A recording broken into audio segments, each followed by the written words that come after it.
এখনো সরকার যদি কোনো পদক্ষেপ না গ্রহণ করেছে তাহলে আরো বড় আন্দোলনের দিকে আমরা যাবো, আরো বড় লড়াইয়ের দিকে আমরা যাবো।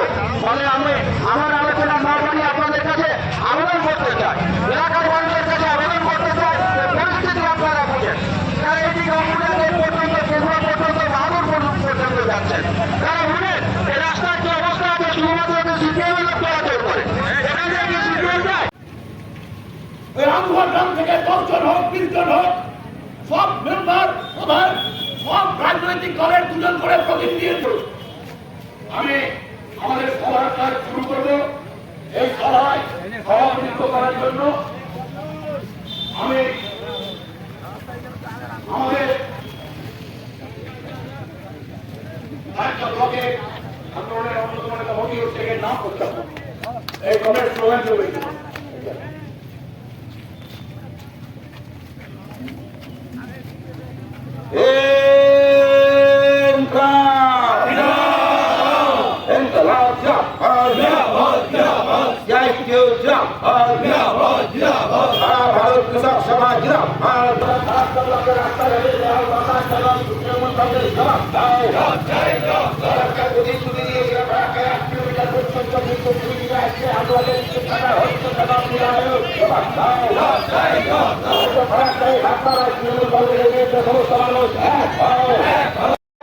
রাস্তাতে দাঁড়িয়ে আছেন, এত রোদ রোদে নেই কিন্তু তাপটা আছে, ফলে কষ্ট হচ্ছে ঠিকই, কিন্তু দাবিটাকে আমাদেরকে মানতে হবে যে দাবি নিয়ে আপনারা দেখেছেন গত 9 তারিখে জুলাই গোটা দেশব্যাপী যে ধর্মঘট হয়েছে, মানুষের যে অধিকার সেই অধিকার থাকবে না। গণতান্ত্রিক অধিকার মানুষের 8 ঘন্টা কাজ করতে হবে কলকারখানায়, এখন মোদীর সরকার শ্রমিকের লাগু করবে এবং 12 ঘন্টা কাজ করতে হবে, ছুটি বলতে কিছু থাকবে না। তার বিরুদ্ধে আপনারা দেখেছেন আমরা রাজেন্দ্রওয়ালা সমস্ত সংগঠন আমরা রাস্তায় ছিলেন এবং সময় ধর্মঘট হয়েছে, ধর্মঘট হয়েছে মানুষের দাবি, মানুষ ভুলেছে দাবিটা আমার দাবি। একদিকে জিনিসের দাম বাড়ছে আর অপরদিকে আমাদের রাজ্য সরকার আর তৃণমূল আর বিজেপি নিজেরা ধর্মের নামে মানুষকে তৈরি করার চেষ্টা করছে। রাস্তা খারাপ আছে, হিন্দু মুসলমানদের সমান যায় সেটাও বিজেপি আছে, যারা মনে করে যারা বলে আমরা হিন্দুর পার্টি তারা কোথায় রাস্তা মেরামতের জন্য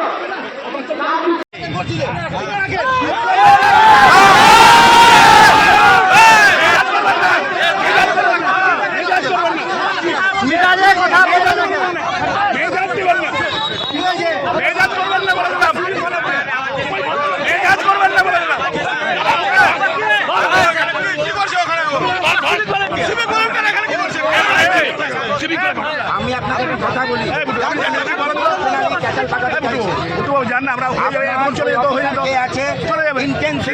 জায়গায় ওই যে কিন্তু এ করছে বলেন ওকে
তাদের গাফিলতির জন্য এই দুর্ঘটনাগুলো হচ্ছে, রাস্তার এই দুরবস্থা। এনটিপিসি ম্যানেজমেন্ট, আম্বুজা ম্যানেজমেন্ট তারা এখানে তাদের সংস্থা চালাচ্ছে, অতীতে তারা এই রাস্তা খুব ভালোভাবে রিপেয়ার করেছে, কিন্তু কিছু রাস্তা 8 বছর 10 বছর ধরে রিপেয়ার হয়নি। কিছু রাস্তা 5 বছর ধরে রিপেয়ার হয়নি। এই রাস্তা রিপেয়ারিংয়ের দাবিতে এবং এনটিপিসির আই থেকে পাইপ ফেটে জমি নষ্ট হয়ে গেছে। জলপুকুরিয়া থেকে আমতলা পর্যন্ত হাজার হাজার বিঘা চাষের জমিতে এই ছাই ঢুকে চাষ অযোগ্য হয়ে গেছে জমিগুলো, তাদের ক্ষতিপূরণের দাবিতে। সর্বোপরি এনটিপিসির ঠিকা শ্রমিক যে 3,500, যারা প্রতিদিন রাত দিন এখন স্থায়ী শ্রমিকের জায়গায় কাজ চালাচ্ছে, তাদের আরও 5 মাস 6 মাসের বেতন বাকি, আরও বিভিন্ন অ্যালাউন্সের টাকা কন্ট্রাক্টর এরা চলে গেছে, আর সেটা চাইতে গেলে আবার 3 দিনের বেতন কাটছে।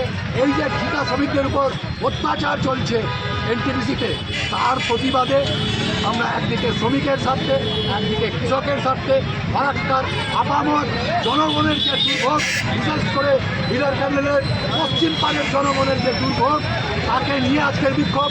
আর সাথে সাথে দেশব্যাপী বাংলাভাষী শ্রমিকদের উপরে যে অত্যাচার বিভিন্ন রাজ্যে চলছে, আরএসএস বিজেপির নেতৃত্বে বাঙালি দেখলে এবং বাঙালির মধ্যে তারা ভাগ করার চেষ্টা করছে মুসলিম বলে, কিন্তু আসামে তো হিন্দু বাঙালিকেও 14 লাখকে তারা ডিটেনশন ক্যাম্পে রেখেছে। ফলে এই বাংলার বিরুদ্ধে যে জেহাদ, এর বিরুদ্ধেও আমরা আজকে এই বিক্ষোভের ডাক দিয়েছি।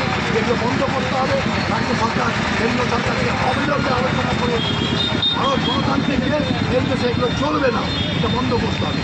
এই দাবি জানাতে আমরা এনটিপিসি কর্তৃপক্ষ, আম্বুজা, পুলিশ প্রশাসনকে চিঠি দিয়ে আজকে বিক্ষোভ করেছি। আজকের বিক্ষোভে মানুষ যেভাবে সাড়া দিয়েছে, আগামী দিনে যদি এই দাবি পূরণ না হয় তাহলে আমরা ফারাক্কা স্তব্ধ করব। আরেকদিকে হলে টোল ট্যাক্স দেওয়া হবে। আমি কাল বাইক প্রচারে নিয়ে গেছিলাম, আমাকেও দাম ছিল পয়সার অভাব হয়ে গেছে। ছবি করেছে তো আমি প্রতিবাদ করিনি। তবে গাড়ি ভাড়া করে এখন চলছে যে আমার মানে ব্যাগের কিছু পয়সা ঢুকবে। আমি ছেলেদের মতো বলবো না যে আমার চীনের দাম করার ক্ষমতা আছে, আমার ওই রকম চীন নাই, অত টাকা হয় না। এমএলএ অনেক টাকা ইনকাম, সরকারের যে স্ক্র্যাপ থেকে 1 কোটি টাকা, তখন তারা আইসি 80 লাখ টাকা। এগুলো শুনে রাখুন, এখানকার ওষুধ সাহেবকে বলছি, এগুলো শুনে রাখুন স্টক যে আপনার চলছে। এখানেও গিয়ে এমএলএ মারামারি করেছিল ভাগ নেওয়ার জন্য। আজকে বলছেন যে রাস্তায় হেভি গাড়ি চলবে না। সত্যিকারের পুলিশ প্রশাসন বলেন তো, এই ওসি সাহেবের আগে যিনি ওসি ছিলেন, আমাদের পঞ্চায়েত মেম্বারের স্বামী, আমাদের পঞ্চায়েত মেম্বারের স্বামী চারুকে 20 দিন পরে থেকে এটা ভেট করা হয়েছিল যে তোমার ভাইকে অ্যারেস্ট করে দেবো, তুমি রাস্তা খোলার চেষ্টা করো। আর রাস্তা খুলে যাওয়ার পর এখন গ্রামের বিচারটা বলছে যে চারু পয়সা দিয়ে রাস্তা খুলে দিয়েছে। আপনারা পুলিশ প্রশাসন, আপনারা দায়িত্ব নেন না কেন? সাহেবটাকে এগিয়ে চলবে যেখানে আবহাওয়ার মধ্যে, যেখানে জলপুরিয়ার সামনে। আজকে যে আপনাদের কর্মসূচি পথ অবরোধ কি নিয়ে? আমাদের হচ্ছে আজকে হঠাৎ করে আমরা করিনি, আমরা 11ই জুন আমরা এনটিপিসিকে একই দাবিতে রাস্তা মেরামত করতে হবে। মানে যে রাস্তার যা অবস্থা আছে মারাত্মক, অ্যাক্সিডেন্ট হয়ে কদিন আগে মারা গেল ওই কেন্দুয়াতে। তারপরে আমাদের এই শঙ্করপুর থেকে এ পর্যন্ত চলা যায় না। তো বলেও এনটিপিসি যখন শুনে না, এখান থেকে কোটি কোটি টাকা ইনকাম করে কাটমানি খায় যারা, তাদের তো কোনো ব্যাপারই থাকে না। এবং এনটিপিসি যে ছাই, এই ছাইয়ের জমির ফসল নষ্ট করছে, জলের সঙ্গে মিশছে আর ফসল নষ্ট করছে। এই কৃষকরা কী করবে, সংসার চলবে কী করে? ফলে আর তারপরে হচ্ছে যে এনটিপিসি যে ঠিকা শ্রমিক, তাদের ওপরে শুনুন এনটিপিসি ম্যানেজমেন্টের একটা অংশ তারা ফেক, এবং যে করেছিল, তারা চুক্তি করেছে, চুক্তিও তারা মানছে না। তাই আমরা বাধ্য হয়ে আজকে সমস্ত স্তরে আমরা জানিয়েছি প্রশাসনের যে যদি না হয়, আর তখনই বলেছিলাম আমরা যে 1 মাসের সময় দিলাম, 1 মাস পেরিয়েছে, ওই জন্য আমরা এই পথ অবরোধের সময় দেখলাম যে পুলিশের সঙ্গে এক পশলা ঝগড়ার মধ্যে তারা কি জোর করে পথ অবরোধ তোলার চেষ্টা করছিল। পুলিশের মধ্যে তো দেখছেন গোটা রাজ্য জুড়ে যে এই পুলিশ অনবরত মণ্ডল আইসিকে যখন মাকে আর একে স্ত্রীকে এক করে দেয় তখন এই পুলিশ দেখতেন যে খাটের তলায় ঢুকে যায়, অনেক সময় কথা বলে না। আবার পুলিশের মধ্যে একটা অংশ আছে, তারা দেখানোর চেষ্টা করে যে আমি কত করিতকর্মা সরকারের পক্ষে। আমরা তো মানুষের দাবি নিয়ে এসেছিলাম, মানুষের দাবি নিয়ে এসে রাস্তা অবরোধ করেছি, ফলে মানুষ প্রতিহত করে সেই পুলিশ আটকাতে পারবে না, আমাদের আটকাতেও পারেনি, আজকে চেষ্টা করছিল।